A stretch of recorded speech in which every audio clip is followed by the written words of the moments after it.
A sunny day at Willow Creek. The summer sun, a golden eye in the vast expanse of blue, warmed Willow Creek Park. Its gentle heat infused the earth, drawing out vivid colours from ancient oaks and meticulously kept flower beds. A soft breeze, fragrant with fresh-cut grass and wild blossoms, whispered through the weeping willows that lent the park its name, their graceful branches swaying like verdant drapes along the creek. Iridescent dragonflies shimmered above the water, while a choir of crickets chirped a languid, hypnotic melody. It was a tableau of perfect peace, a scene plucked from a postcard. Barnaby, a golden retriever puppy whose exuberance defied all logic, was the sole, delightful disruption to this idyllic setting. His honey-hued fur rippled as he bounded across the lawn, a fluffy, four-legged streak of joy. His feathery tail wagged with such ferocity it threatened to lift him airborne. His current quarry was a monarch butterfly, its wings a vibrant blend of burnt orange and charcoal, fluttering just beyond his reach. Barnaby, with an unbridled glee that could melt the hardest heart, pounced, yelped, and tumbled, his clumsy efforts only enhancing the charm of the chase. Each failed attempt was met with a joyous bark and renewed vigour, his pink tongue lolling as he wore a truly happy grin. Mrs. Gable, her silver hair neatly pinned, her hands a little gnarled but still moving with gentle grace, observed Barnaby from her checkered picnic blanket.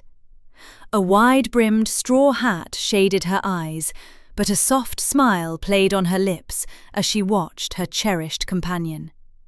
She smoothed the creases of her simple linen dress, a half-finished crossword puzzle resting idly beside her. The afternoon's quiet was a balm to her spirit, a welcome reprieve from the solitude of her days. She treasured these excursions with Barnaby, these moments of shared, unadulterated happiness. He was a fount of amusement and affection, his youthful energy a refreshing counterpoint to her own measured pace. "Oh, Barnaby, you little rascal," she murmured, her voice a soft, melodious whisper. The puppy, as if understanding, paused his butterfly pursuit, tilting his head at an endearing angle, his intelligent brown eyes fixed on her. He let out a soft whine, a question in his gaze, before scampering back to her, nudging her hand with his wet nose. Mrs. Gable chuckled, reaching down to scratch behind his ears, her fingers tangling in his soft fur. "You're a good boy, a very good boy." Barnaby responded with happy pants and a vigorous tail wag that sent grass clippings flying across the blanket. She offered him a small, dog-friendly biscuit, which he devoured with gusto, crumbs dusting his snout. As he crunched contentedly, Mrs. Gable's gaze drifted towards the creek. The water, a shimmering sapphire ribbon under the sun, flowed serenely, its surface occasionally broken by a fish's leap or a skipping stone's splash. A small weathered wooden dock jutted into the water, a testament to countless sunny afternoons and playful antics. Further out, a few small rowboats bobbed idly, their occupants likely enjoying the tranquility from afar. Barnaby, having finished his treat, decided the creek was his next adventure. He trotted towards it, his nose twitching, taking in the myriad scents on the breeze. Damp earth, decaying leaves, the faint metallic tang of the water. Mrs. Gable watched him, her smile unwavering. He loved the water, though he hadn't quite mastered swimming. He'd paddle enthusiastically, more a flurry of paws than actual strokes, but he relished the coolness against his fur. Suddenly, Barnaby halted. His ears, which moments before had flopped playfully, now stood rigid, perked forward, growl. A sound so unlike his usual jovial growl, a sound so unlike his usual jovial barks, that Mrs. Gable instinctively sat up straighter. His hackles, the fur along his spine, bristled, making him seem larger, more formidable than his puppy size suggested. "Barnaby? What is it, dear?" Mrs. Gable asked, her voice laced with gentle concern. She scanned the immediate area, searching for the object of his attention. A squirrel, perhaps? A stray cat? But there was nothing. The park remained as serene as before, only the distant chirping of birds and the creek's soft gurgle breaking the silence. Barnaby, however, was not appeased. He took a hesitant step forward, then another, his body language taut, coiled.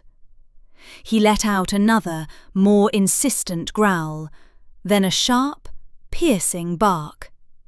He began to pace along the creek bank, his movements agitated, his eyes fixed on something in the water just beyond the dock. He barked again, a series of short, sharp yaps, then whined, a plaintive sound that tugged at Mrs. Gable's heart.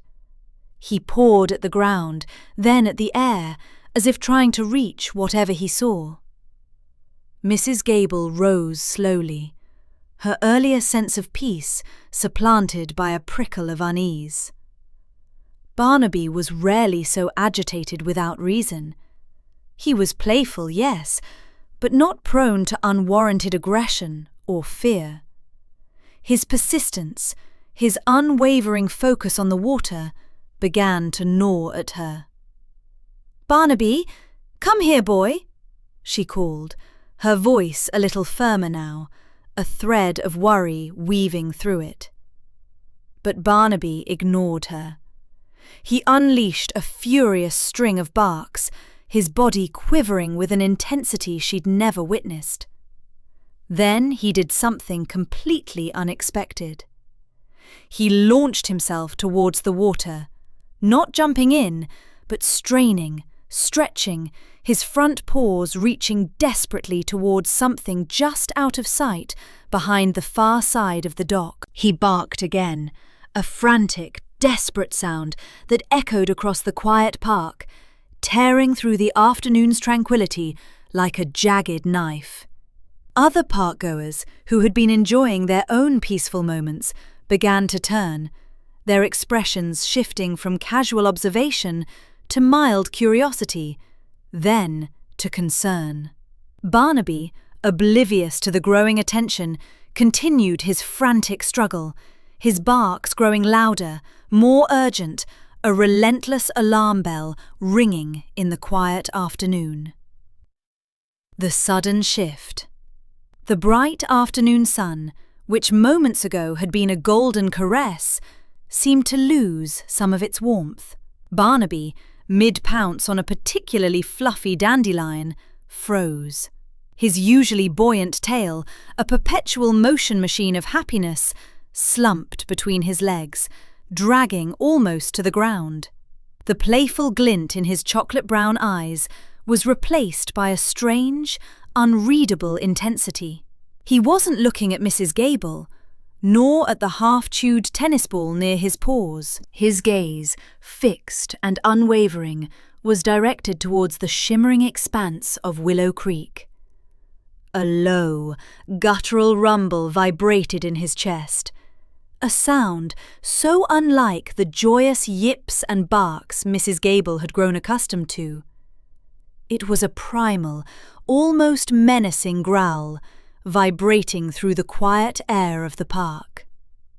Mrs. Gable, who had been leisurely knitting a soft woolen scarf, lowered her needles, her brow furrowing with concern. Barnaby had never made a sound like that before. He was a creature of boundless enthusiasm, a fluffy ambassador of glee. This sudden shift in his demeanour sent an unwelcome chill down her spine. He took a tentative step, then another. His movements no longer clumsy and puppy-like, but deliberate, focused. His nose, usually twitching with curiosity at the myriad scents of the park, was now held low, sniffing the air with an alarming urgency. His ears, typically flopping with every joyful bounce, were pricked, swiveling independently, straining to catch some unheard sound.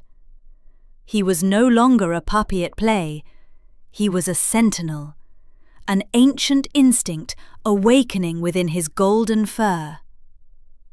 Mrs. Gable, her heart beginning to thump an anxious rhythm against her ribs, called out, "Barnaby, what is it, boy?" Her voice, usually soothing, held an edge of trepidation she couldn't quite mask. Barnaby, however, didn't even glance back. He continued his slow, methodical advance, his paws barely stirring the grass. His whole being was a taut wire of focused intent. He reached the manicured edge of the park, where the grass gave way to the uneven, pebbled bank of the creek. The water, usually a source of endless fascination for his playful splashes, now seemed to hold a darker, more compelling secret. Barnaby dipped his nose to the damp earth, inhaling deeply, his small body trembling. He then lifted his head, a whimper escaping his throat, and stared intently at a spot just beyond the old wooden dock, where the water swirled in an eddy, darker than the rest.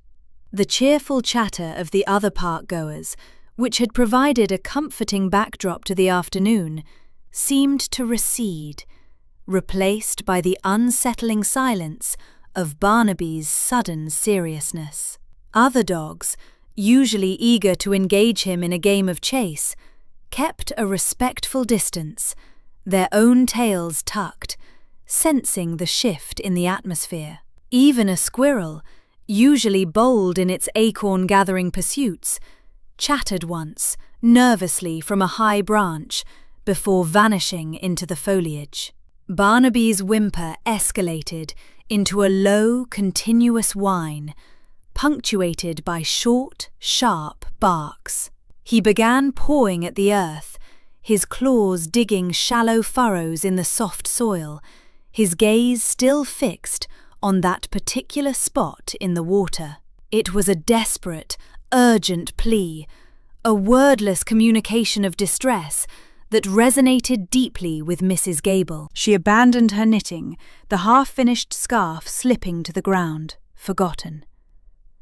She rose slowly, her joints protesting, and began to walk towards Barnaby, her steps quickening with every desperate bark. She peered at the water, trying to discern what could possibly be causing such an alarming reaction in her usually carefree companion. The sun, now lower in the sky, cast long, distorted shadows across the creek, making it difficult to see clearly. Barnaby continued to bark, his body straining forward, his focus unwavering, urging her, demanding her to look closer, to see what he saw. A small group of people, drawn by the persistent, anxious barking, started to gather, their faces mirroring Mrs. Gable's growing concern. A young couple pushing a stroller paused, their conversation dying on their lips. A man jogging along the path slowed to a walk, his brow furrowed. They all looked at Barnaby, then at the water, their collective confusion slowly giving way to a shared sense of unease. The playful puppy had vanished, replaced by a creature compelled by an unseen crisis. The unheeded warning. A sharp, almost frantic bark shattered Willow Creek Park's usual afternoon calm. Not Barnaby's typical joyful yelp. This was a raw, guttural sound, laced with an urgency that prickled Mrs. Gable's skin. His usually delicate paws tore at the mossy bank, spraying damp earth as if desperate to excavate whatever lurked beneath the dark, swirling current. Another, louder bark ricocheted off ancient oaks, a primal alarm cutting through the cheerful chatter of picnickers. "Barnaby, darling, what is it?" Mrs. Gable called, her voice tightening with each ignored command. Her hand instinctively flew to her chest, her own heart mirroring the dog's agitated thrum. She stepped towards him, but he was deaf to her pleas, his entire being fixated on the water. His tail, usually a blur of happy motion, was stiff, tucked low, a stark contrast to the frantic energy radiating from his small frame. His head dipped, nose nearly touching the surface, then snapped back up, unleashing a volley of short, sharp yelps, an unmistakable warning. A ripple of amusement spread among the park-goers. Teenagers lounging on a checkered blanket snickered. "Look at that dog go!" one exclaimed, pointing. "He's really worked up about something." A woman pushing a stroller smiled indulgently. "Oh, he just wants to play, doesn't he? Such an energetic little fellow." Their light, dismissive laughter grated on Mrs. Gable's ears. They didn't see the rigid set of Barnaby's shoulders, the desperate gleam in his wide brown eyes. They misread the raw fear lacing his barks as mere exuberance. Chloe, a whirlwind of bright pink leggings and boundless curiosity, skipped closer. "Mrs. Gable, what's wrong with Barnaby? He's never like this," she squeaked, her high-pitched inquiry cutting through the general park murmur. Barnaby let out a frustrated growl, a sound so uncharacteristic it made Mrs. Gable wince. He recoiled from the edge, then lunged forward again, his front paws splashing into the shallow water, sending miniature waves lapping at the bank. He twisted his head, gazing back at Mrs. Gable with an intensity that begged for understanding, for action. "I don't know, Chloe," Mrs. Gable admitted, her brow furrowed with worry. "He's never behaved this way. It's like he's trying to tell us something." She extended a hand, intending to gently pull Barnaby back, to soothe his distress, but he flinched away, unleashing another insistent bark, this one aimed squarely at the swirling eddy. It was a clear, unambiguous demand for attention, a canine exclamation mark on an unseen threat. A portly man in a fishing vest, meticulously tying a new lure, merely chuckled. "He's probably just seen a big fish, ma'am. Dogs do get excited, you know." He cast a fleeting, uninterested glance at Barnaby before returning to his intricate knot. His casual dismissal stung. Mrs. Gable felt a surge of frustration. How could they be so oblivious? How could they not hear the desperate plea in Barnaby's frantic barks, the sheer panic in his small, trembling body? Barnaby, seemingly understanding their collective indifference, let out a mournful howl that pierced the air with chilling finality. He pawed at the water again, then nudged Mrs. Gable's leg with his wet nose, his big eyes pleading. He then darted a few feet away, looked back, and barked again, a clear invitation to follow. It was an unmistakable, urgent summons. Yet to the casual observer, it was just a dog being a dog, playing a game, seeking attention. This human interpretation was a wall of indifference, built on assumptions and a failure to truly listen. Mrs. Gable, however, felt a cold knot tightening in her stomach. Barnaby wasn't playing. He was sounding an alarm, and no one was listening. A puppy's persistence. Barnaby's short legs churned, a furry blur against the damp earth of the riverbank. He'd sprinted a dozen yards upstream, then pivoted sharply, his body language a frantic semaphore of distress. Each bark was a desperate plea, a high-pitched cry that seemed to shred the peaceful afternoon air. He didn't slow, didn't pause for breath, but raced back towards the river's edge, skidding to a halt exactly where he'd started, his gaze fixed on the murky expanse of the Willow Creek. A low growl rumbled in his chest, an unusual sound for the usually jovial golden retriever. His tail, typically a blur of happy motion, was now tucked low, a clear sign of his agitation. He nudged the water with his wet snout, a tentative, almost pleading gesture, as if trying to coax something unseen to surface. Then, with a frantic whine, he whipped his head around, his dark eyes locking onto Mrs. Gable. His gaze was intense, unwavering, a raw appeal that pierced through her growing unease.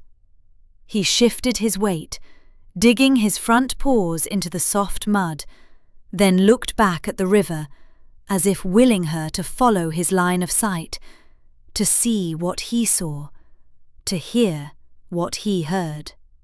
Mrs. Gable's brow furrowed. Barnaby wasn't just playing. This wasn't his usual boisterous energy. The sheer desperation in his barks, the frantic, repetitive movements, the way his fur bristled along his spine, it all coalesced into a chilling certainty that something was profoundly wrong. The other park-goers, still chuckling at what they perceived as canine antics, were oblivious. A young couple, engrossed in their phone screens, barely registered the dog's escalating alarm. A group of teenagers, tossing a frisbee, called out playfully, "Go get 'em, Barnaby!" Their carefree voices, usually a comforting backdrop to the park symphony, now grated on her nerves. A prickle of dread traced its way up Mrs. Gable's spine. It wasn't just Barnaby's behaviour, it was the unnerving silence from the water itself. The usual chirping of insects, the gentle lapping of small waves against the bank, seemed muted, swallowed by an unseen presence. She remembered the whispered warnings from her childhood, stories of the river's currents, deceptive and strong, especially near the old dock where the water ran deeper. "Barnaby, what is it, boy?" she murmured, her voice laced with growing concern. She took a tentative step towards him, her purse strap digging into her shoulder. The dog responded instantly, letting out a series of short, sharp barks, then nudging the water again, his nose almost touching the surface.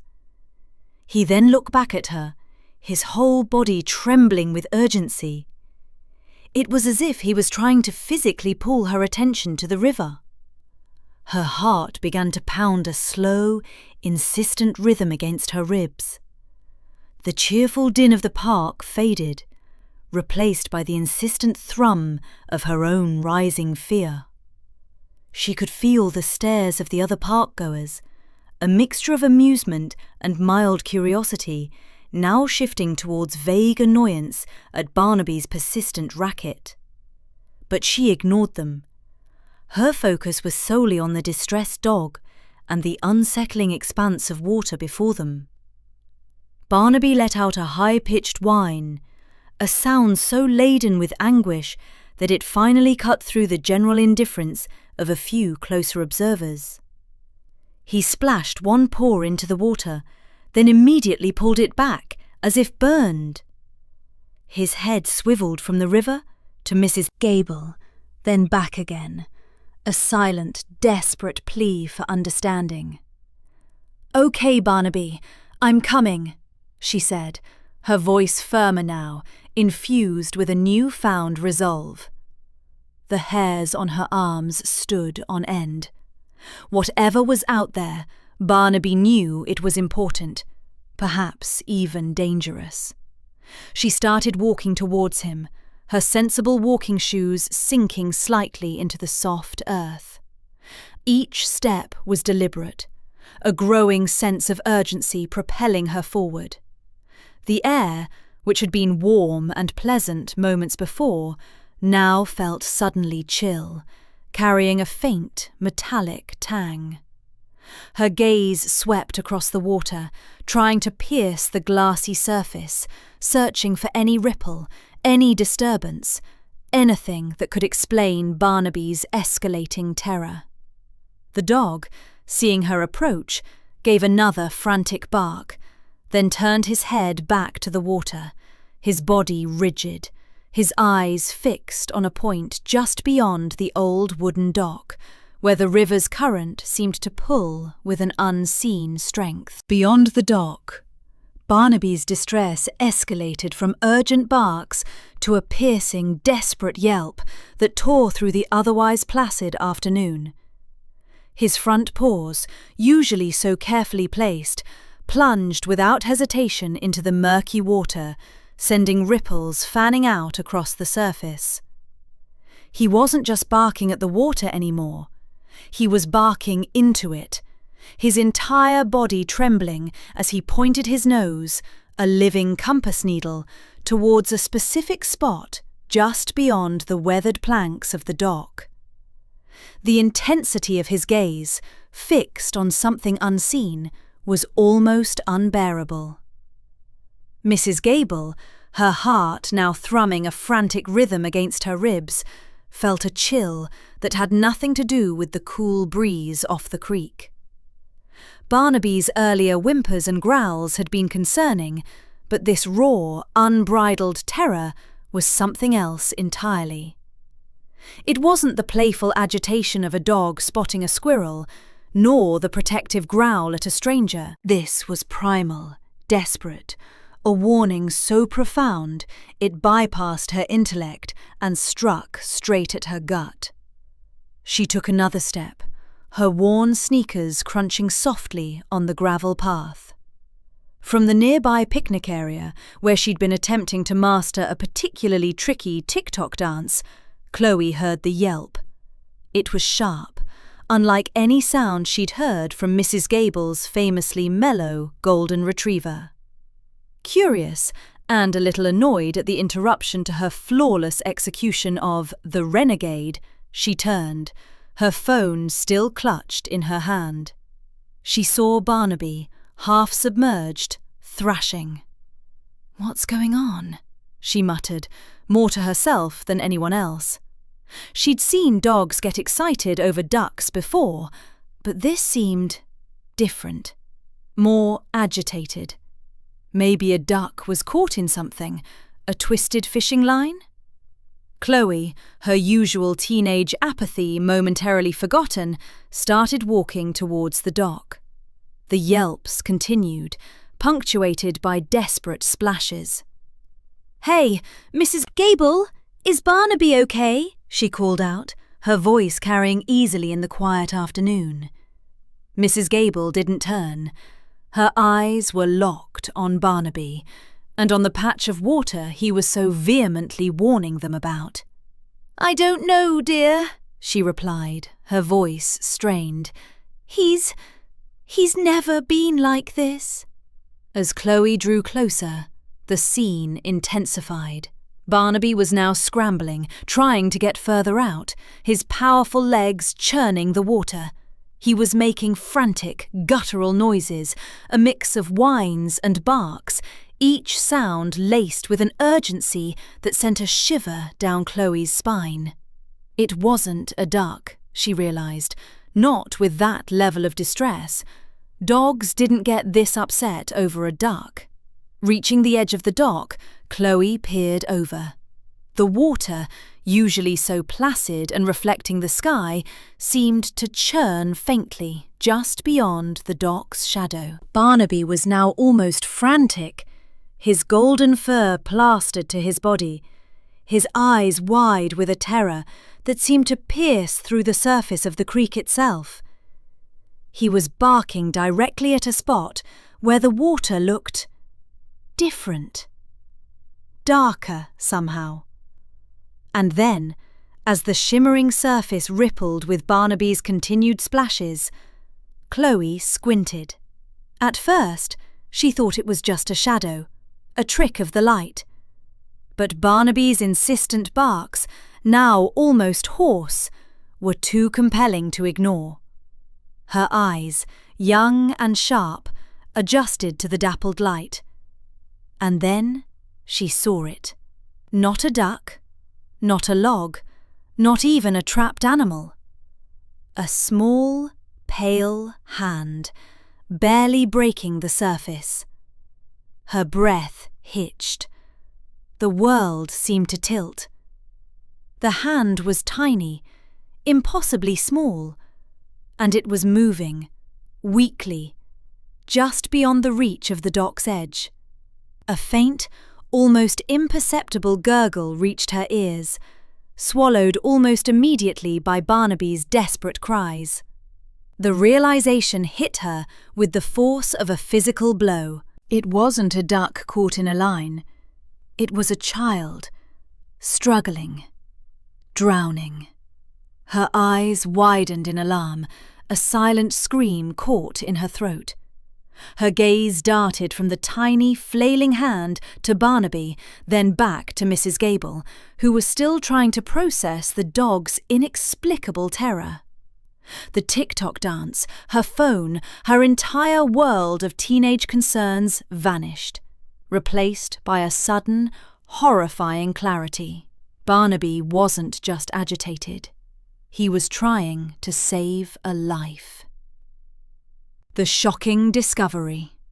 "Child in the water!" Chloe's shriek, ragged with terror, tore through the drowsy afternoon, gutting the peace of Willow Creek Park. It wasn't a mere yell, but a strangled, visceral cry that instantly silenced chirping birds and distant picnickers. Mrs. Gable, her heart already a frantic drum against her ribs from Barnaby's earlier antics, whirled around, eyes wide with creeping dread. The rhythmic lapping of waves against the dock transmuted into a sinister whisper of danger. Barnaby, still damp, issued a single piercing bark, then stood rigid beside Chloe, gaze locked on the murky depths. The park's casual hum flatlined, replaced by a collective sharp intake of breath. A ripple of unease, then outright panic, ignited like wildfire. Heads snapped toward the dock. Conversations snapped mid-sentence. Children froze mid-game, their innocent eyes drawn to the tightening cluster of adults converging at the water's edge. Mr. Henderson, a stocky man with sun-weathered hands and a faded fishing cap, was the first to act. Without a word, he dropped his half-eaten sandwich and sprinted toward the dock, his sturdy frame surprisingly fleet. His usual gruffness vanished, replaced by stark resolve. "What is it? What happened?" A woman's voice, laced with escalating panic, sliced through the rising murmur. It was Maya, face ashen, clutching her youngest, Leo's sister, to her chest. Her eyes darted wildly, scanning for her son, maternal instinct screaming at the sudden atmospheric shift. Chloe, pale and tear-streaked, pointed a trembling finger. He's just there. I saw his hand." Her voice was a bare whisper now, a stark contrast to her earlier shout. Her gaze remained fixed on the water, as if willing the tiny hand to reappear. The crowd thickened around them, a human wall of concern. Fear, raw and primal, etched itself onto every face. Mothers instinctively drew their children closer, their protective arms tightening. Fathers peered over shoulders, brows furrowed, their expressions mirroring the deepening dread. The gentle breeze that had rustled through the willows moments earlier now felt cold, carrying a chill unrelated to the temperature. Mr. Henderson reached the dock's edge, his eyes sweeping the water with seasoned precision. He didn't hesitate. With a powerful, almost silent splash, he plunged into the lake, let out a choked cry. "Leo! Leo, where are you? Leo, where are you?" Her voice was shrill now, piercing the tense silence. She began pushing through the crowd, eyes wide with terror, scanning faces, then the water, for any sign of her mischievous, blue-eyed boy. The picnic basket she'd been carrying slipped from her grasp, its contents scattering unnoticed on the grass. Mrs. Gable instinctively reached for Chloe's hand, her own trembling. Barnaby, ever vigilant, emitted a low growl, a rumble of primal concern that seemed to vibrate through the very air. His golden fur bristled, and he paced restlessly at the edge of the dock, eyes glued to the spot where Mr. Henderson had vanished. Seconds stretched into an eternity. The only sounds were the anxious murmurs of the crowd, the frantic lapping of the water against the pilings, and Maya's increasingly desperate pleas for her son. The idyllic park, moments ago a haven of relaxation, had transformed into a tableau of harrowing suspense.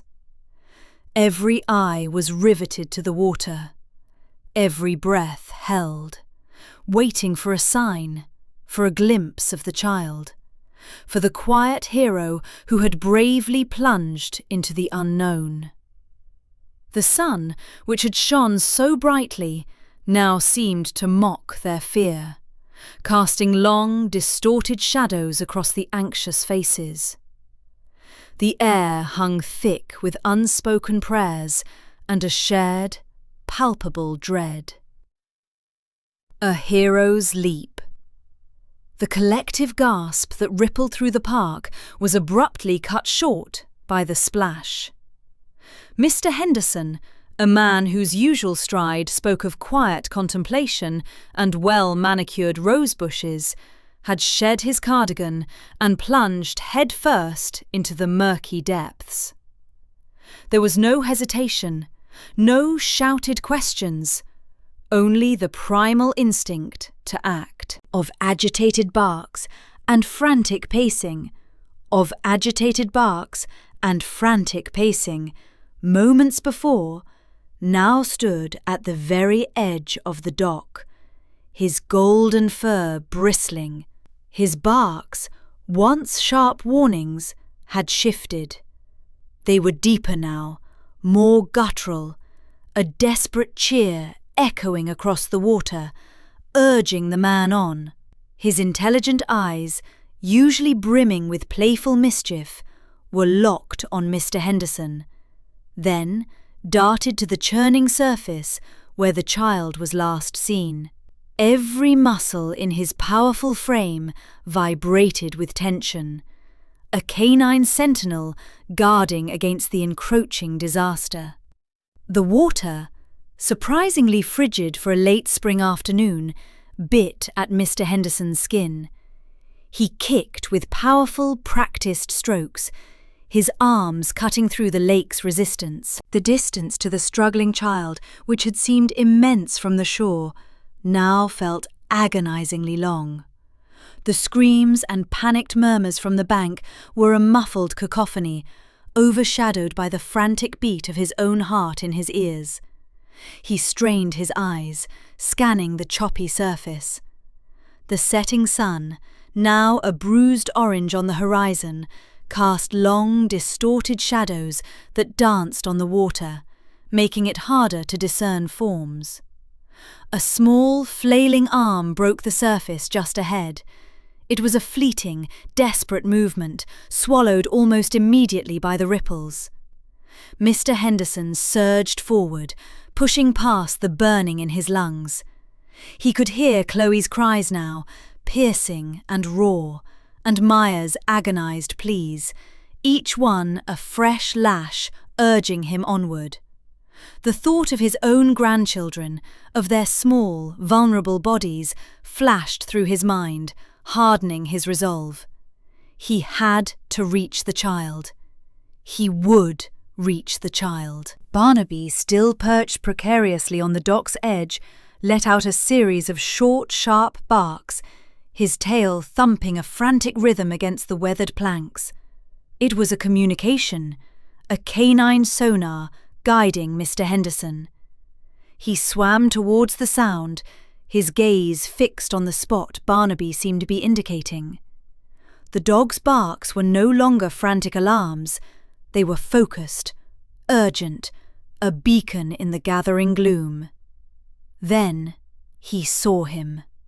A small head, barely visible above the waterline, bobbing erratically. The child's eyes were wide with terror, lips blue, a tiny hand reaching out feebly. It was Leo. Mr. Henderson reached him in a few more powerful strokes, his hand closing around the child's arm, surprisingly slight and cold. Leo was limp, barely conscious, his small body heavy and unresponsive. Mr. Henderson carefully turned him, cradling his head above the water, checking for any signs of breath. He could feel the child's shallow, ragged gasps against his chest, a fragile testament to life.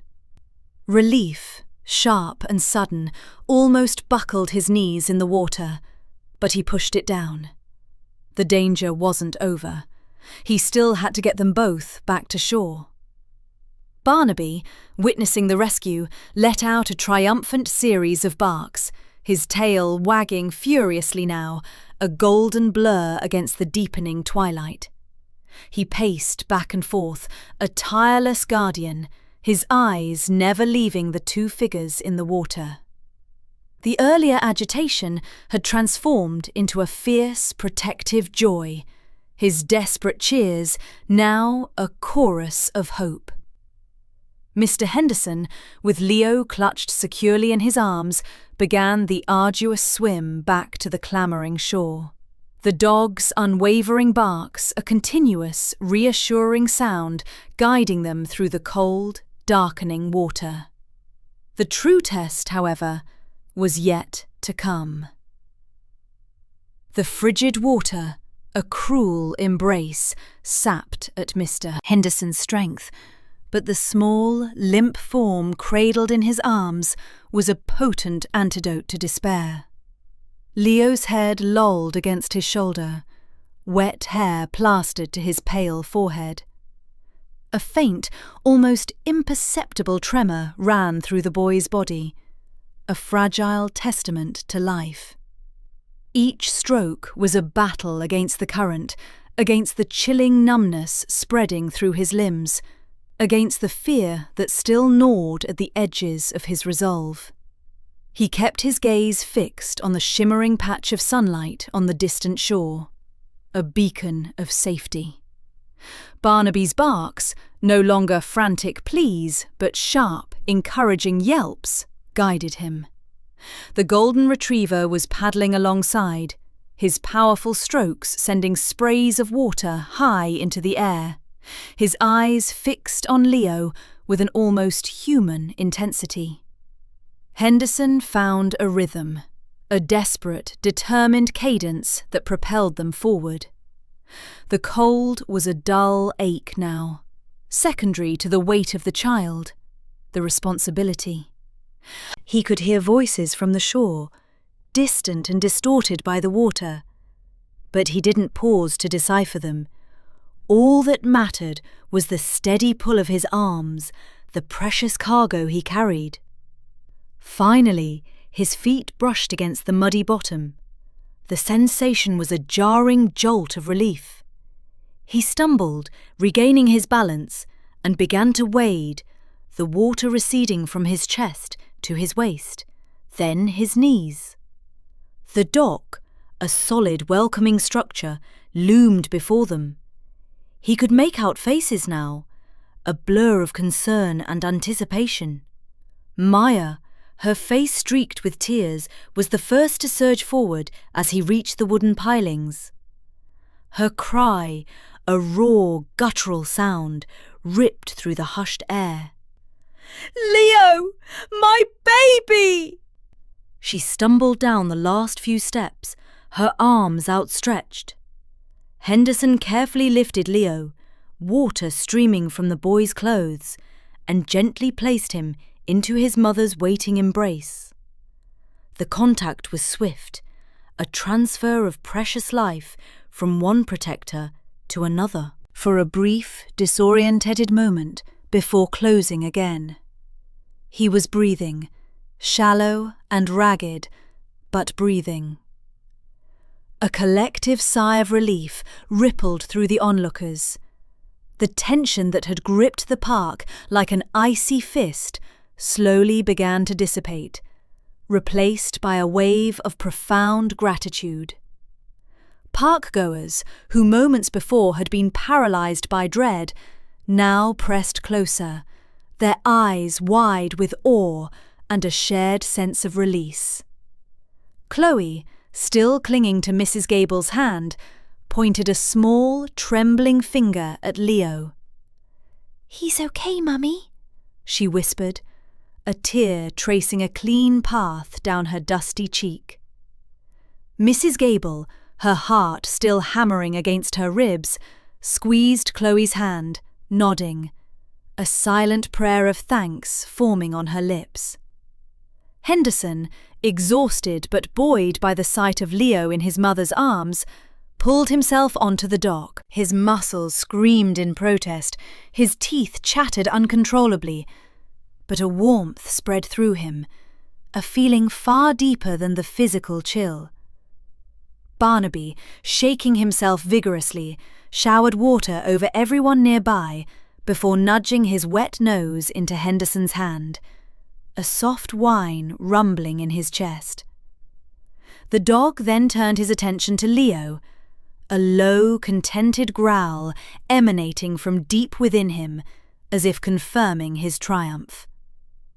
Maya pulled back, examining Leo's face, tracing the curve of his cheek with a trembling finger.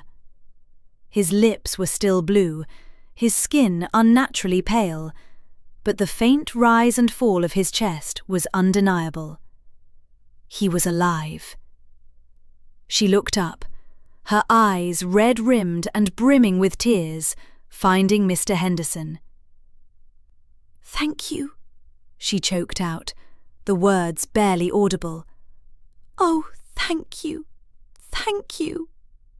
Her voice broke, and she buried her face in Leo's hair once more, a torrent of relief washing over her. The air, once thick with fear, now hummed with a different energy, an outpouring of wonder and relief. The sun, which had seemed to mock them with its brightness, now shone as a symbol of hope restored. Barnaby, still wet and shaggy, stood proudly beside his human, a silent sentinel whose extraordinary perception had, against all odds, guided a life back from the brink. A mother's gratitude. A collective sigh, almost audible, rippled through the small crowd. Though still pale and unresponsive, Leo was breathing. The young paramedic, her smile reassuring, confirmed he was stable, his heartbeat strong and steady. Mrs. Gable, her face streaked with tears, offered a comforting hand to Maya, but its presence barely registered. Maya's gaze remained fixed on her son, the rhythmic rise and fall of his tiny chest, a sight she'd feared lost forever. Her eyes then drifted to Barnaby. The golden retriever, no longer a frantic sentinel, sat calmly beside Mr. hers across the growing space between them. It was a look that spoke of an ordeal weathered, a mission fulfilled. A fresh wave of raw, overwhelming emotion washed over Maya. More than just relief, it was profound gratitude, a debt impossible to quantify. Without Barnaby, without his insistent, almost desperate pleas, Leo would be gone. The chilling thought sent a shiver down her spine, colder than any breeze off the lake. She moved, propelled by an invisible force, her legs strangely light. Kneeling, oblivious to the damp grass seeping through her jeans, she wrapped her arms around Barnaby's warm, fur-covered neck. The scent of wet dog, mingled with earth, lake water, and pine, filled her nostrils, an anchoring, comforting aroma. "Oh, Barnaby," she choked, her voice thick with unshed tears. "My brave, beautiful boy. You saved him. You saved my Leo." Tears, hot and unstoppable, finally streamed down her face, tracing paths through the dust and grime on her cheeks. These weren't tears of sorrow, but of immense, overflowing joy. A release from the terror that had gripped her heart for what felt like an eternity. She buried her face deeper into his fur, her body trembling with the weight of her emotions. Barnaby, usually boisterous, remained remarkably still, soaking in the attention. He leaned into her embrace, a soft rumble emanating from his chest, a sound of contentment. He simply existed in that moment, a steadfast presence. When Maya finally lifted her head, her eyes were red-rimmed but clear. She saw Barnaby not just as a dog, but as a hero, a guardian, a silent prophet. Her hand, still trembling slightly, reached out to gently stroke his head, feeling the soft silk of his fur. "Thank you," she whispered again, her voice barely audible. "Thank you, thank you, thank you." Each word was a prayer, a vow, a testament to the miracle he had wrought. Barnaby, as if understanding the depth of her gratitude, nudged his head against her shoulder. Then, with a slow, deliberate movement, he licked her cheek. His tongue was warm and surprisingly gentle, tasting faintly of salt and something she couldn't quite place. Perhaps the subtle tang of the lake, or the lingering taste of triumph.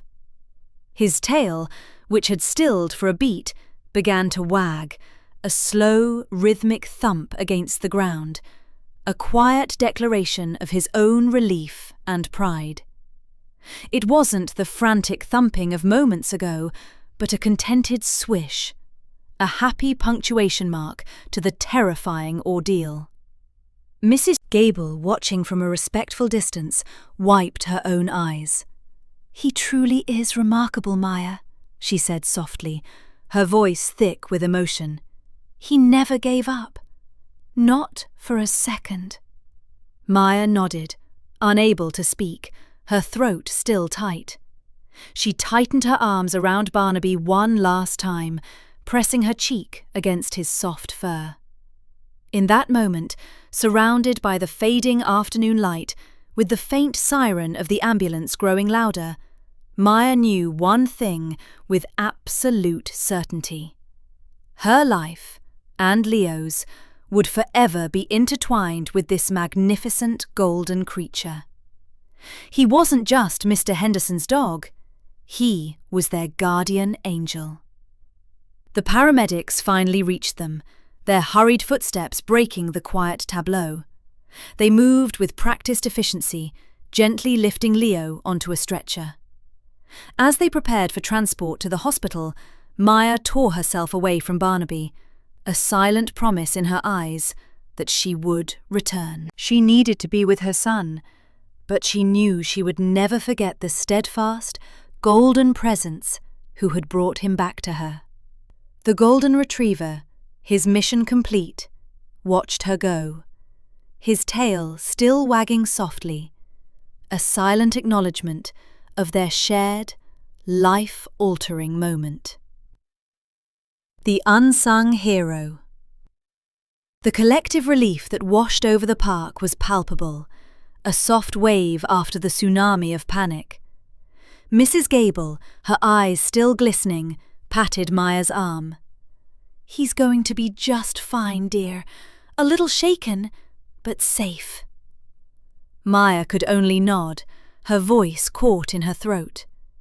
Her gaze never strayed from Barnaby, who, after a quick, reassuring lick to Leo's cheek, had settled himself beside Mr. Henderson.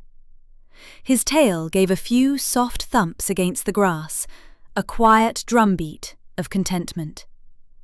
A small crowd had gathered, their initial shock giving way to open admiration. Whispers rippled through the group, stories of Barnaby's earlier distress now reinterpreted through the lens of heroism. "I saw him," a woman with a floral scarf exclaimed, her voice hushed. "He was absolutely frantic, barking at the water. I just thought he wanted to play fetch." A man in a fishing vest chimed in. "Me too. He kept nudging me, looking at the lake. I even shooed him away once. God forgive me." He shook his head, a mixture of shame and awe on his face. Chloe, Leo's older sister, her face streaked with tears, knelt beside Barnaby, burying her face in his fur. "You're the best dog ever, Barnaby," she whispered, her voice thick with emotion. Barnaby responded with a gentle nudge, his warm snout pressing into her hand. "He knew," Maya said, her voice finally emerging, raspy and raw. "He absolutely knew something was wrong. I didn't listen. I thought he was just being silly." The self-reproach was evident in her tone, but Mrs. Gable quickly interjected. "Nonsense, Maya. How could you have known? We all saw him, and none of us pieced it together. He was speaking a language we just weren't fluent in yet." She smiled, a gentle, understanding expression. "But he made himself understood, didn't he, in the end?" Mr. Henderson, who had remained by Barnaby's side, reached down and scratched behind the golden retriever's ears. "He's a remarkable animal, Maya. Truly remarkable." Barnaby leaned into the touch, his eyes half closed in bliss. The earlier tension that had gripped his body was entirely gone, replaced by a profound calm. He was no longer a sentinel. He was simply Barnaby, basking in the quiet appreciation of those around him. The paramedics were beginning to move Leo towards the waiting ambulance. Maya's heart ached with a renewed pang of anxiety, but it was quickly overshadowed by a surge of gratitude. She knelt, embracing Barnaby tightly, her face pressed into his soft fur. "My hero," she murmured, the words a silent prayer. He licked away a tear that had escaped her eye, a tender, comforting gesture. As she rose to follow Leo, Barnaby stood, his eyes fixed on her. His tail began a slow, rhythmic wag, a soft farewell. It wasn't the boisterous, tail-thumping display of a dog eager for a walk, but a more subdued, knowing motion, a silent assurance that everything would be okay. He seemed to understand the gravity of the situation, the necessary separation, and the unspoken promise of their reunion. A young boy, no older than 10, approached Barnaby cautiously, holding out a half-eaten granola bar. "For the good dog," he mumbled, his eyes wide with respect. Barnaby sniffed it politely, then gave a soft lick to the boy's hand, a king acknowledging his subject. The discussions continued amongst the park-goers, each person recounting their own interaction with Barnaby, trying to decipher the subtle cues they had missed. "He kept looking from me to the water," one woman said, "then back to me, as if he was trying to tell me to go look." "And that bark," another added. "It wasn't an excited bark, it was desperate. I've never heard a dog bark like that before." Mr. Henderson simply watched Barnaby, a quiet smile playing on his lips. He knew, better than anyone, the depth of canine intelligence, but even he was awed by this particular display. Barnaby, meanwhile, seemed oblivious to the accolades. His focus was entirely on Maya, watching her as she climbed into the ambulance, his tail continuing its gentle sway until the vehicle disappeared from view. He then lay down, nose resting on his paws, a picture of quiet triumph, his heroic deed done. The afternoon sun breaking through the remaining clouds cast a golden glow upon him, a fitting halo for an unsung hero. A new bond. The ambulance, a stark white sentinel, hummed against the park's muted green. Paramedics moved with practiced calm, already tending to Leo on a stretcher, a thin thermal blanket barely concealing the lingering chill in his small frame. Maya hovered, a tempest of relief and lingering terror, her hands clasped so tightly her knuckles shone white. Mr. Henderson, his clothes still damp, maintained a respectful distance, his gaze occasionally seeking out Barnaby, who now sat serenely by his side, a picture of quiet vigilance. Barnaby observed the flurry with an almost regal detachment. The earlier chaos had dissolved into dignified stillness. His golden fur, still slightly damp from the shallows, caught the late afternoon sun in a soft sheen. He neither barked nor paced, but simply watched, his dark eyes intelligent and placid, radiating a subtle warmth. The crowd, though still present, had thinned, a respectful quiet descending. Their initial panicked whispers had softened into murmurs of awe and gratitude. A kind-faced paramedic, her smile reassuring, completed Leo's vital check. "He'll be just fine, sweetheart," she told Maya gently. "A bit shaken and certainly cold, but nothing serious. We'll take him to the hospital for a full checkup, just as a precaution."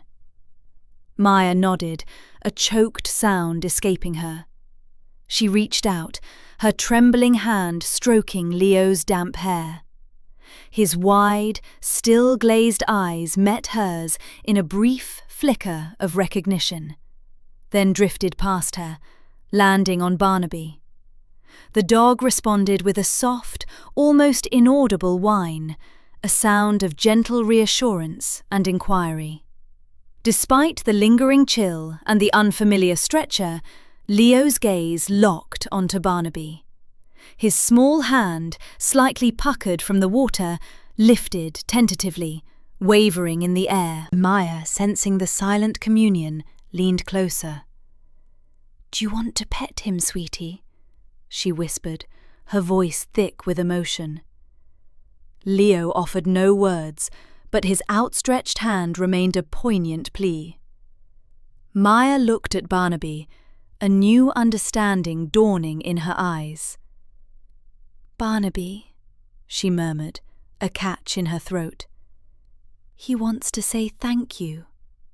As if comprehending every word, Barnaby rose slowly, his tail offering a single, gentle wag.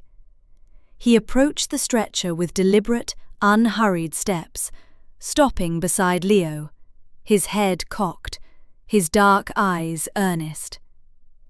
Leo's fingers, still a little unsteady, finally made contact with Barnaby's soft fur. A light, hesitant touch, almost a feather-light brush. For Barnaby, it was enough. He leaned into the touch, a low, rumbling, purr-like sound emanating from his chest. Then, with a tenderness that belied his size, he nudged Leo's hand with his wet nose. It was a gentle, comforting gesture, a silent acknowledgement of the bond forged in the crucible of danger. A collective gasp rippled through the onlookers. The simplicity of the interaction, the profound, unspoken language between boy and dog, was deeply moving. Not a boisterous greeting, but a quiet, almost sacred communion. Leo's fingers, gaining confidence, began to stroke Barnaby's fur, establishing a tentative rhythm.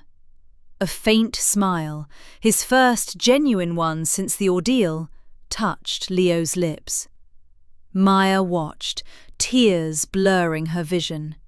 The sight of her son, safe, and now comforting the dog who had saved him, was a balm to her frayed nerves. The self-reproach that had gnawed at her began to recede, replaced by a profound gratitude that settled deep within her soul. She reached out, stroking Barnaby's head with a reverence she hadn't known she possessed. "Thank you, Barnaby," she murmured, her voice raw. "Thank you." Barnaby turned his head slightly, his dark eyes meeting hers. There was no triumph in them, no expectation of praise, only a quiet understanding. It was a look that communicated, without words, that he had simply done what instinct compelled him to do. He settled back down beside Mr. Henderson, but his gaze remained fixed on Leo, a silent sentinel ensuring the boy's continued safety. The bond, newly forged and resilient, shimmered palpably in the air, a testament to courage, loyalty, and the extraordinary language of the heart. The legacy of Willow Creek. A collective exhalation of relief swept through Willow Creek Park, a gentle current dissipating the last tendrils of panic. Paramedics, after a thorough examination, confirmed Leo was stable. Chilled and shaken, but miraculously unharmed, he was carefully transferred to a stretcher. His eyes, still wide and brimming, immediately sought Barnaby, who now sat calmly beside Maya, his tail drumming a soft cadence against the damp earth. Leo extended a small, trembling hand. With a soft whimper, Barnaby leaned into the touch, his warm fur a comforting anchor in the bewildering aftermath. Maya observed their silent exchange, a profound gratitude washing over her, dissolving the icy grip of terror. Mrs. Gable, her eyes still red-rimmed, offered a reassuring pat to Maya's shoulder. "He'll be just fine, dear, and it's all thanks to your wonderful dog." Her gaze, now filled with renewed admiration, lingered on Barnaby. He wasn't just a pet, he was a hero, a guardian. The once chaotic crowd began to settle, hushed and reverent conversations erupting as they pieced together the unfolding drama. "Did you see him?" a woman whispered. "He just knew. It was like he could see what we couldn't." Another chimed in. "I thought he was just being a nuisance, all that barking, but he was trying to tell us." Mr. Henderson, still soaked, maintained a respectful distance, his eyes reflecting a quiet understanding and deep respect for the animal that had guided him to the struggling child. Chloe, Leo's older sister, rushed forward, tears streaming down her face. She knelt, wrapping her arms around Barnaby's neck, burying her face in his fur. "Thank you, Barnaby," she sobbed, muffled. "Thank you for saving my brother." Barnaby responded with a gentle lick to her cheek, a soft nuzzle that conveyed, "Of course, it's what I do."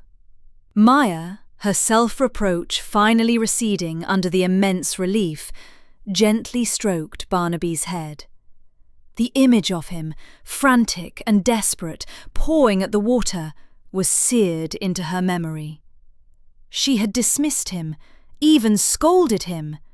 A fresh wave of guilt, quickly subsumed by profound gratitude, washed over her.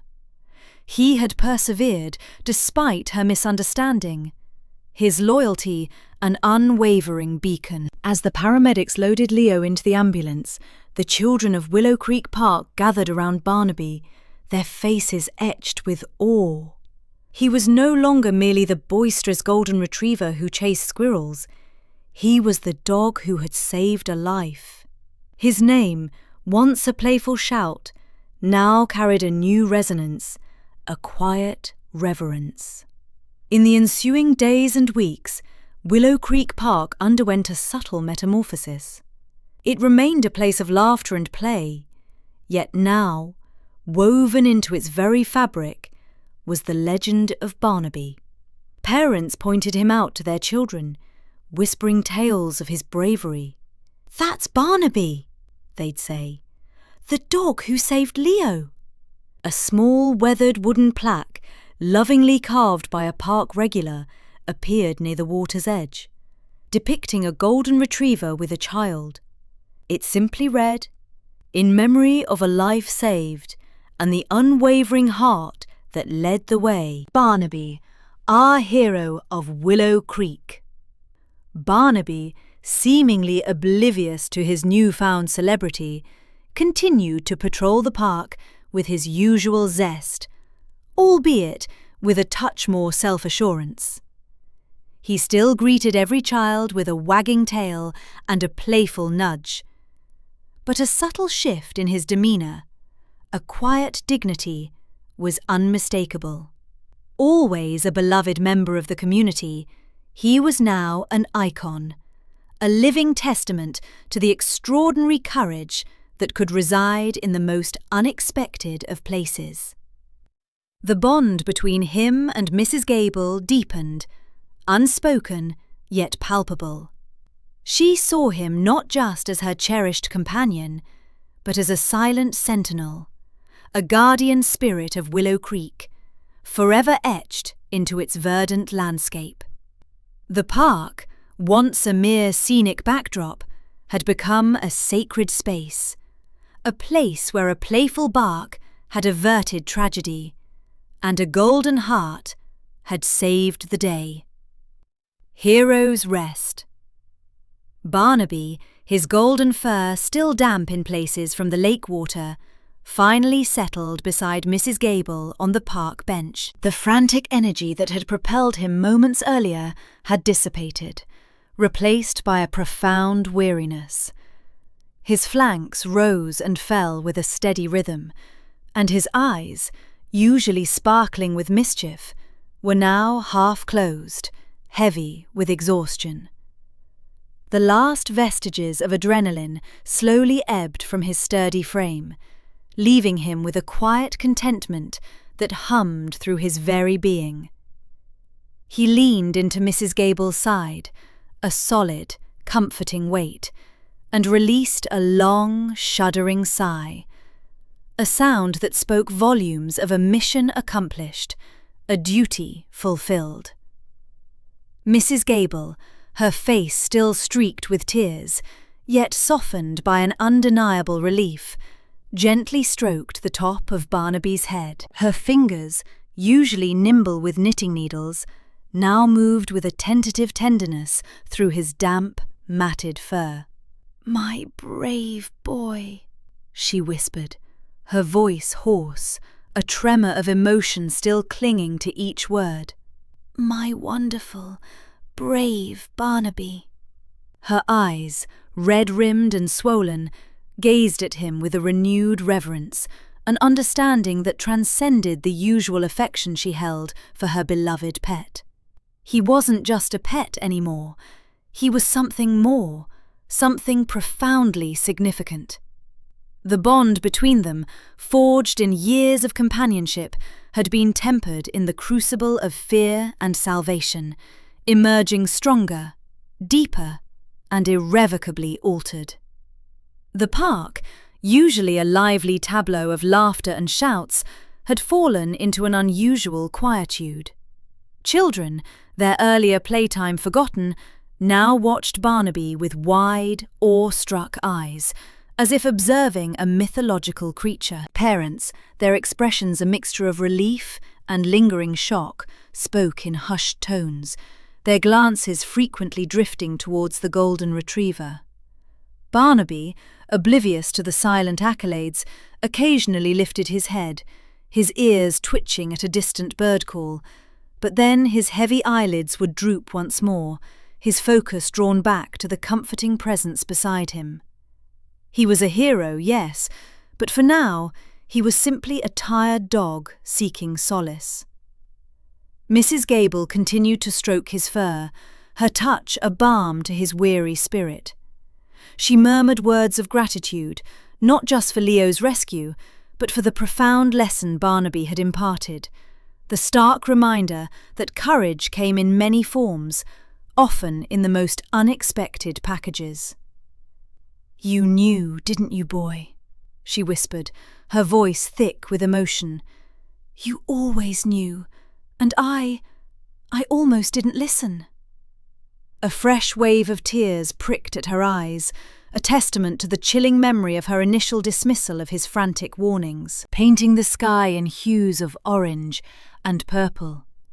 Long, stretching shadows crept across the manicured lawns of Willow Creek Park, transforming familiar trees into elongated spectral figures. A gentle breeze rustled through the leaves, carrying the faint scent of damp earth and late-blooming roses. The air grew cooler, and a sense of calm settled over the scene, a quiet aftermath to the day's dramatic events. Barnaby, nestled against Mrs. Gable, felt the warmth of her hand on his fur, the steady beat of her heart a reassuring rhythm against his side.